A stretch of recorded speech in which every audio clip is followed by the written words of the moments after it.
Good morning everyone, this is Kai Powell from WCCF Tech coming to you with a brief dungeon preview of the upcoming content in Final Fantasy XIV Shadowbringers. During this brief dungeon run, I will be playing the role of a VR dancer, both of which are soon to be added with the latest upcoming expansion. I just wanted to give a quick thank you to Square Enix for providing the travel and bringing me out here to see the new content firsthand and to meet Yoshi P himself last week. This is Final Fantasy XIV's third expansion to be released on July 2nd, 2019. Shadowbringers introduces a whole new world, the first, where players must fight to restore darkness to the realm with enough content to fill a complete single-player RPG. Within this new world are 6 massive areas as well as a new central city known as the Crystarium. Players will be able to explore Eorzea as 2 new classes, a new tanking archetype known as the Gunbreaker, as well as a melee and medium-range focused dancer. Now it's about more than just playing as one of the 2 new roles, as every existing job will see a level cap increase from Stormblood 70 all the way up to 80. For all of the Disciples of the Hand and Land classes that feel like they've been given the short stick on content, new recipes and items will be added to their repertoire in addition to what Yoshida-san mentioned as endgame content. Perhaps this will be the addition of new alternative gear sets to get item levels up high enough to tackle these new raids and alternatives to what artifact sets are on the way. Shadowbringers offers 2 new races to play around with, the male-only Hrothgar and female-exclusive Viera. Now it's interesting to note that players from other Evilist adventures like Final Fantasy XII should be familiar with the likes of Fran and the long-legged Viera types, but what about Hrothgar? Well, much like the similar likes of Hume and Hyr differ in namesake depending on which world you're in, so too do the Hrothgar change. I knew these beastmen best as Ronso and spent many hours with Kamari back during my adventures in Final Fantasy X.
For players that have some aversion to grouping together to accomplish a dungeon run, the trust system makes its return from Final Fantasy XI. Select NPCs are summoned to the Call of Battle to join alongside the Warrior of Light to fill out a full party. Of course, you'll still be forced to abide by the same party composition as every other Warrior of Light. You won't be able to do much proper adventuring without a pair of DPS, a healer, and tank to keep the party alive. In the current build we were allowed to play during the Shadowbringers preview event, only 5 different characters were allowed to join. 2 healers, 2 damage dealers, and 1 tank. Most curious of all was the role of Minfilia. Somehow she was permitted to join the trust system despite never earning her advanced job class. Given her younger appearance, perhaps there is some time travel at play in the background, and there will be a story explanation why this current version of Minfilia is little more than a rogue. System-wise, Final Fantasy XIV Shadowbringers will feature a number of system upgrades that may end support if you haven't upgraded your system in quite some time. This leads to the end of 32-bit OS support on PC, as PS3 support was already phased out with the Stormblood expansion, also the addition of 64-bit Mac support. Perhaps this can see Final Fantasy XIV make its way to other competing platforms like the Xbox One with the proper framework in place.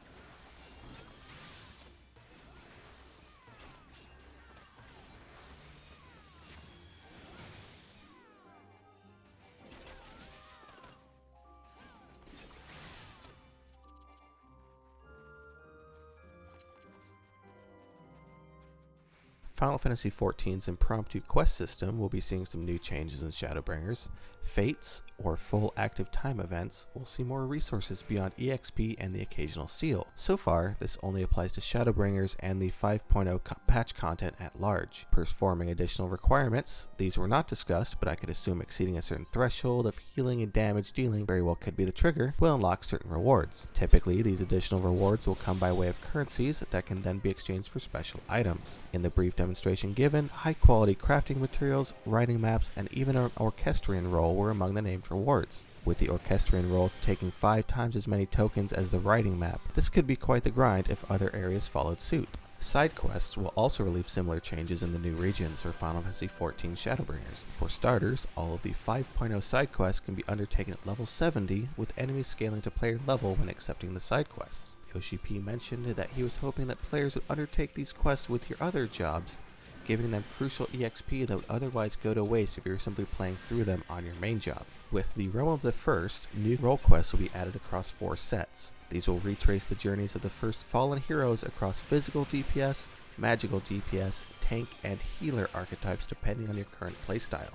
While all 4 quest lines will be available to the player, only one will be required to be completed in order to advance the main scenario. This should help cut down on the bloat of leveling alternative jobs just to progress through the main campaign. Both the Dancer and Gunbreaker will see the majority of their job quests pop up between level 60 and 70, while all jobs will see a new quest at level 80 after completing the main story campaign. It sounds as though Final Fantasy XIV will be trying to shift away from individual job quests to focus upon these larger role quests instead. Not to leave the non-combat roles behind, there will be 5 sets of crafting and gathering quests for the Disciples of the Land and Hand in Final Fantasy XIV Shadowbringers. These quests are centered upon the Crystarium and a collective of artisans that control the following facets: forging, crafting, gathering, fishing, and nourishment. There will be a separate storyline within a workshop known as the Crystalline Mine that is linked to the world and lore of the first. This should be a pretty big change from previous cities of Eorzea, with the various guilds and crafting facilities separated throughout the city. With this central workshop, it should serve as a gathering hub for the various crafting types when you need to get some handmade upgrades.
While far more minor than combat and crafting changes, Shadowbringers will see a number of small UI enhancements to make adventuring easier.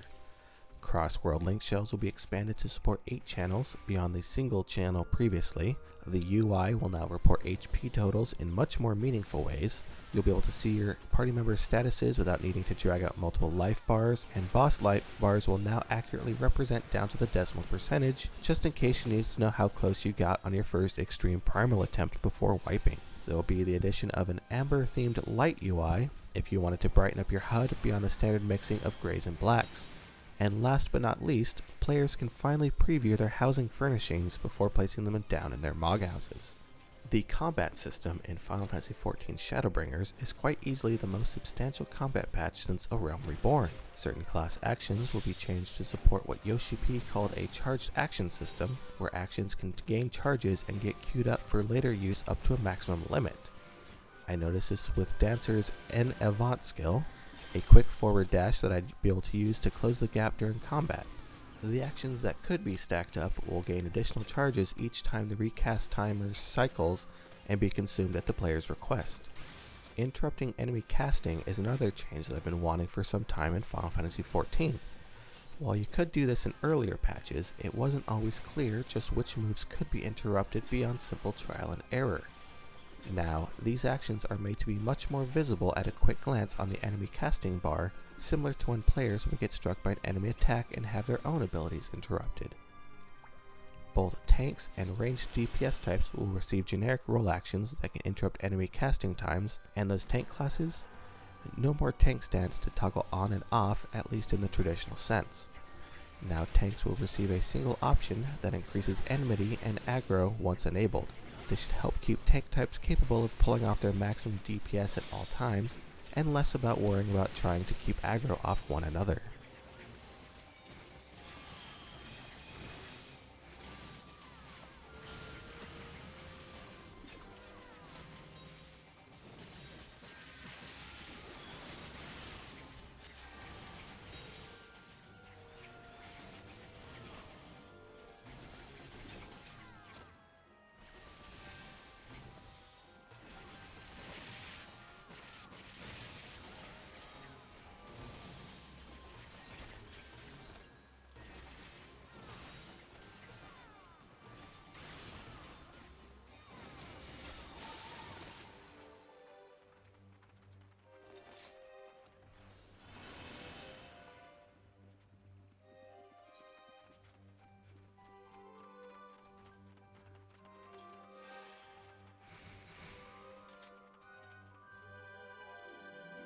Role actions are a strange overhaul in version 5.0, but could be the start of normalizing the content between classes.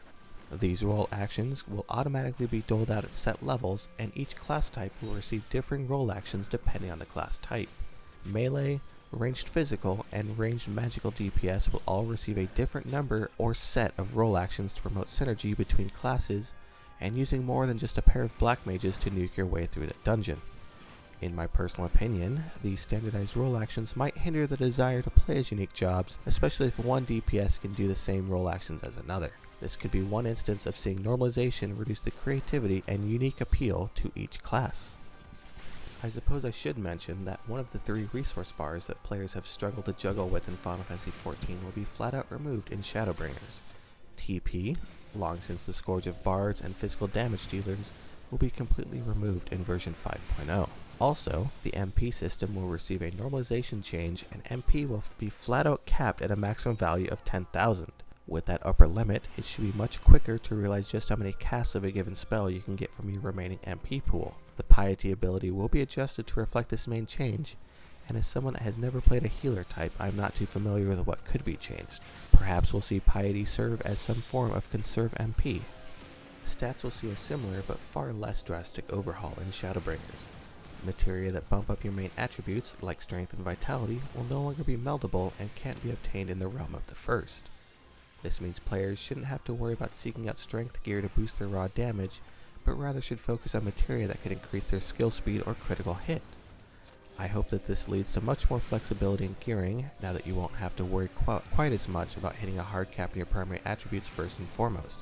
Certain items like Savage Gear and Weekly Token Gear will have 2 materia slots, so these should fit the role if you need a drastic boost to a particular secondary attribute.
One massive change that players probably won't see anytime soon in Final Fantasy XIV is the increase of the damage limit from 999,999 all the way up to 1 point shy of 10 million. This was purely to account for future damage inflation, similar to how World of Warcraft has moved up to exponential numbers in later expansions. Though I wouldn't put it past the developers to throw in an otherwise assuming Sabbath tender for one of the April Fool's events. There will also be lesser changes to party bonuses based upon the given roles within the party, and limit gauge gains that will be adjusted purely for 5.0 and future regions. Final Fantasy XIV and I have had an extended break from one another. Since the last time I really sat down at the command center and played a bard was still in the later patches of A Realm Reborn, I've missed out on so much of the content and new classes that have come in the past few years. The Machinist was one of the classes I caught in preview clips and from watching friends raid on streams. This class received one of the most drastic overhauls in Shadowbringers, transforming the class into somewhat of a summoner-type pet class with guns. The skill set of the Machinist shifted to be more like that of Final Fantasy VI's Edgar Figaro, wielding unconventional tools like bioblasters and crossbows into battle. All of these new tools in the Machinist skill set work towards fulfilling one of two gauges. The Heat gauge works very similarly to the Heavensward version of the class, unlocking the Machinist's gun's full potential with damage increases and unique skills before it overheats. The other is a Battery gauge that, once filled, can be used to summon a combat pet or turret to fight alongside the Machinist for a brief period of time.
So many of the new changes to Final Fantasy XIV Shadowbringers feel geared to streamlining the experience for new players while helping current players get into the action faster and get new gear for those extreme dungeons. The new trust system should alleviate those pangs of having to find a random group to join you and worrying about whether each class can pull their weight. By focusing upon role quests rather than quests for each individual class, players should finally be able to play the classes they want to and still enjoy the story of Shadowbringers and fulfill their role as a warrior of darkness. Final Fantasy XIV's third expansion, Shadowbringers, will be available on July 2nd, 2019. Pre-orders of the new expansion will come with a baby gremlin minion, Aetheryte earring to boost experience gain by 30% until you hit level 70, and early access to Shadowbringers content beginning on June 28, 2019.